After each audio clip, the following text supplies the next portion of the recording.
মুন্সিগঞ্জের গজারিয়া উপজেলার বাউশিয়া ইউনিয়নে ঢাকা-চট্টগ্রাম মহাসড়ক সংলগ্ন ৬২% সম্পত্তির উপর অবস্থিত হযরত আব্দুল বাতেন শাহ চিশতি বো মাস্তান রহমতুল্লাহ মাজার ও দরবার শরীফ ওয়াকফ এস্টেট নিবন্ধনপ্রাপ্ত হওয়ার পর বাংলাদেশ ওয়াকফ প্রশাসনের সহকারী ওয়াকফ প্রশাসক মোহাম্মদ রেজাউল করিম সরকারের আদেশক্রমে সরেজমিনে পরিদর্শন করেন ওয়াকফ পরিদর্শক মোহাম্মদ আবু সাইদ। বৃহস্পতিবার দুপুরে অনুষ্ঠিত এ পরিদর্শনে ওয়াকফ এস্টেটের নথিপত্র, সম্পত্তির অবস্থা এবং সার্বিক ব্যবস্থাপনা পরিচালনা কমিটি পর্যবেক্ষণ করা হয়েছে।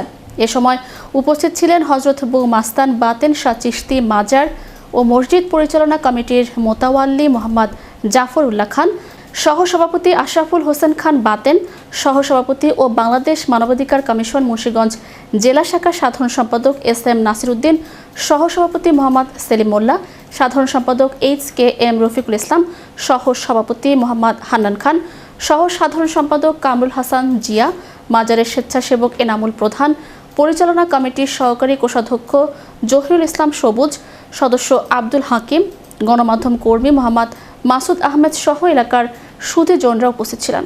পরিদর্শনকালে সংশ্লিষ্টরা জানান, ওয়াকফ এস্টেট হিসেবে নিবন্ধন প্রাপ্তির মাধ্যমে মাজার ও দরবার শরীফের সম্পত্তি সংরক্ষণ, সুষ্ঠু ব্যবস্থাপনা ও পরিচালনা এবং ধর্মীয় কার্যক্রম পরিচালনায় আরও স্বচ্ছতা ও জবাবদিহিতা নিশ্চিত হবে বলে তারা আশাবাদ ব্যক্ত করেন।